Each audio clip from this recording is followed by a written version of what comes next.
Riddle me this, dear viewer. When you're a movie studio that's flush with cash but short on imagination and creativity, and you want to keep exploiting an old franchise with a proven track record, but you've written yourself into a corner with poor storytelling decisions and left your franchise feeling stale and played out, or you've killed off characters that you wish you hadn't, or maybe the actors are getting too old and too expensive, what would you do? If your answer is to hire talented writers to dig you out of the hole that you've made for yourself in a way that's logically consistent and emotionally satisfying, or create new and interesting characters to replace the ones that are aging out, or even take a chance on a whole new IP that might be risky at first but offers up greater creative freedom and rewards in the long term, then clearly you're not thinking like a modern Hollywood executive. No, instead what you do is fall back on one of the laziest and contrived storytelling tropes since the rise of the unstoppable, infallible girl boss. I'm talking, of course, about multiverses.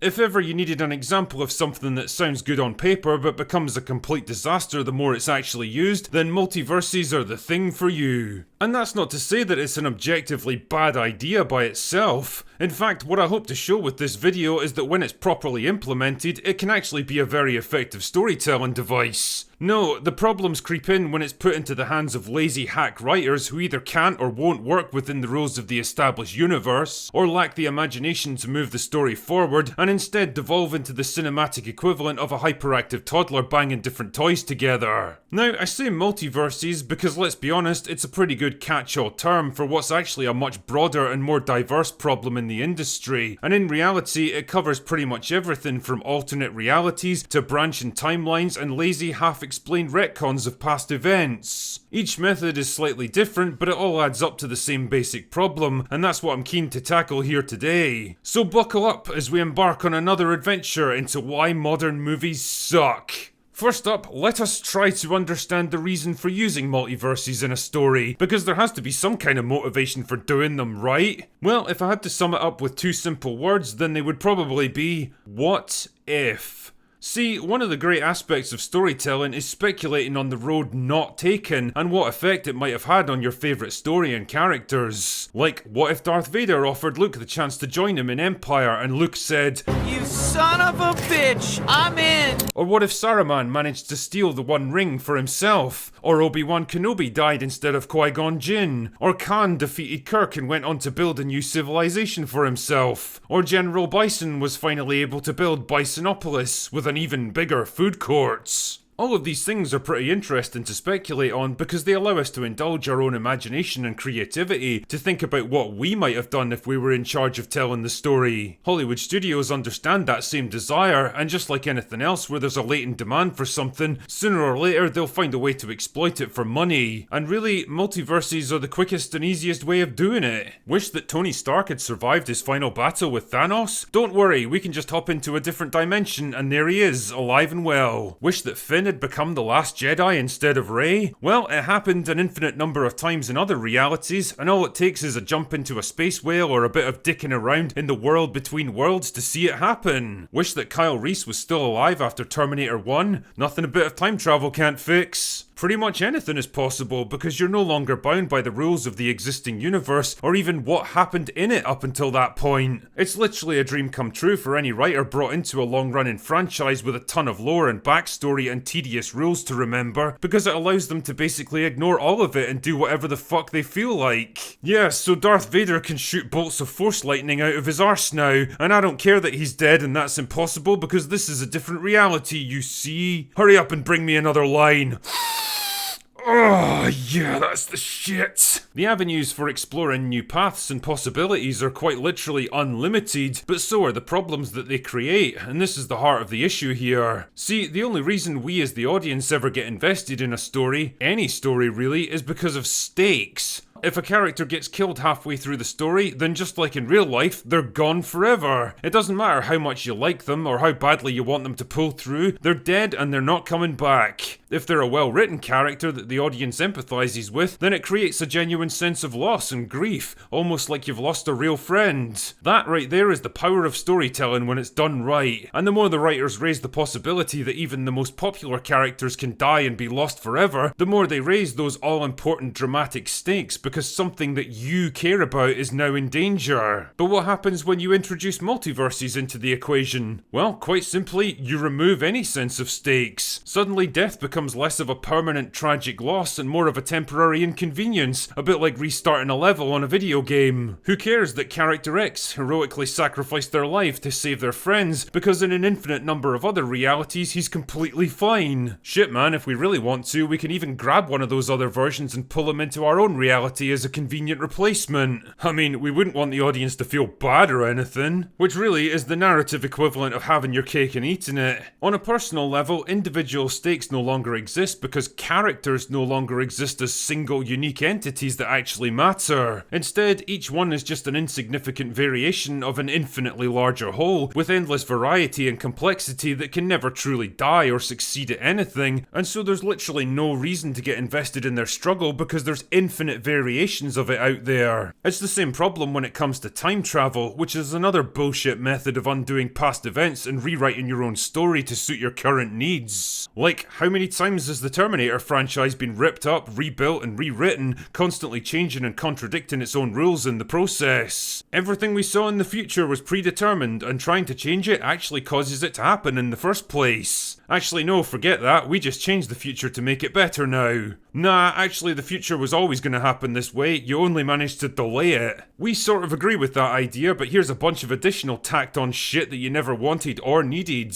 Nope, in fact now we've gone back and messed with the past as well because we're fucking idiots. Wait, hold my beer, ignore what everyone else said because we've got an even worse storyline in to replace it. At a certain point, it becomes a complete waste of time to care about anything that happens in those movies because the next one's probably just gonna undo everything you just saw. The T-800 sacrificing himself for the good of humanity was an awesome scene in Terminator 2, but now that I've seen it happen like 3 times in 3 different movies, it's not quite so special anymore. Now, believe it or not, Hollywood writers actually understand this problem that multiverses and branching timelines create for the audience. Unfortunately, their solution is almost as bad as the problem it's trying to solve because it involves ratcheting up the stakes to literally astronomical levels. Now it's not just a group of likeable characters you care about that are in danger, or even the entire human race, it's literally the entirety of all existence across the multiverse. Wow, that's really big. And big equals good, right? Wrong. Because here's the thing, the human mind isn't really designed to comprehend the world in terms of infinite possible realities across infinite universes, especially not on the kind of visceral emotional level that you need to sustain dramatic tension. Instead, it becomes nothing but an intellectual exercise, as dry and disengaging as a stock market summary. You understand the words that are being said and what's being risked on an intellectual level, but you don't really feel the magnitude of it, because how can you? How can you even begin to comprehend something so impossibly vast?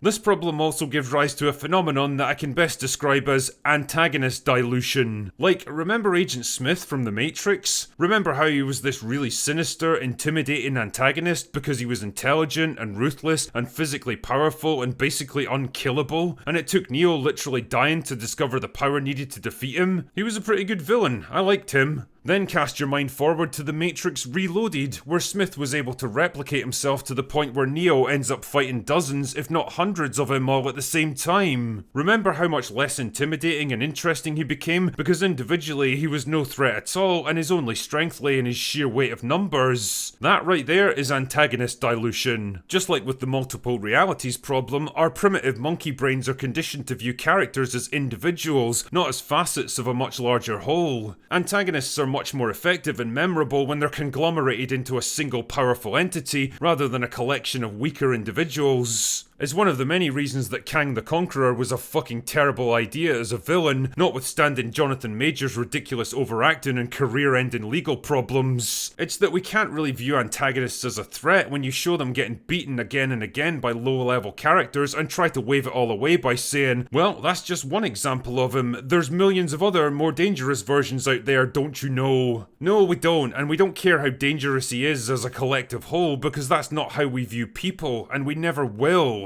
Now, much as I've shat on the concept of multiverses, I also want to make it clear that the real problem lies in the implementation, the overuse and the lazy short-sighted focus on novelty over meaningful storytelling, rather than it just being a fundamentally bad idea in the first place. Plenty of movies and shows have made effective use of alternate realities, like the TNG episode Tapestry, where a Diane Picard laments the reckless youth that ultimately landed him in this position in the first place, and is given a chance to see what his life would have been like if he'd lived more sensibly and cautiously. Yeah, he ends up surviving, but the problem is that he becomes a boring arsehole who never amounts to much of anything, to the point where the real Picard decides he'd rather die as the man he is now than live on as the one he just saw. It's a potent reminder of the importance of taking risks, seizing opportunities, and making the most of what life has to offer, and it's all contained within a single episode.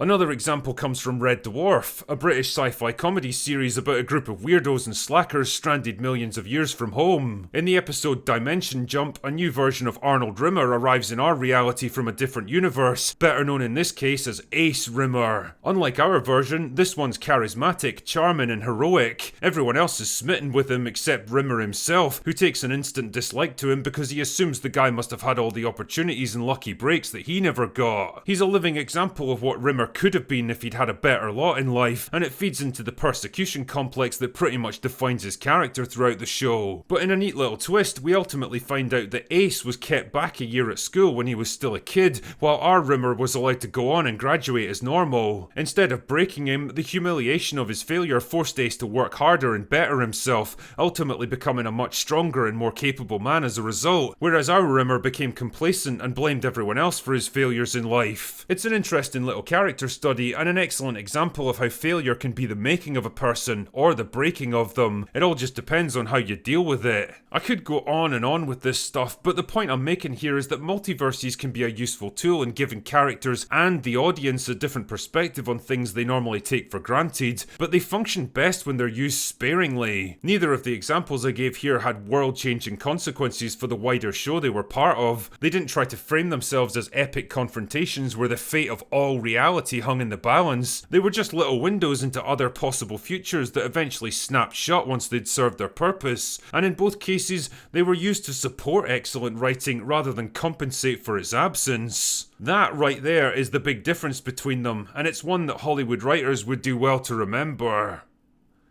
Anyway, that's all I've got for today. Go away now.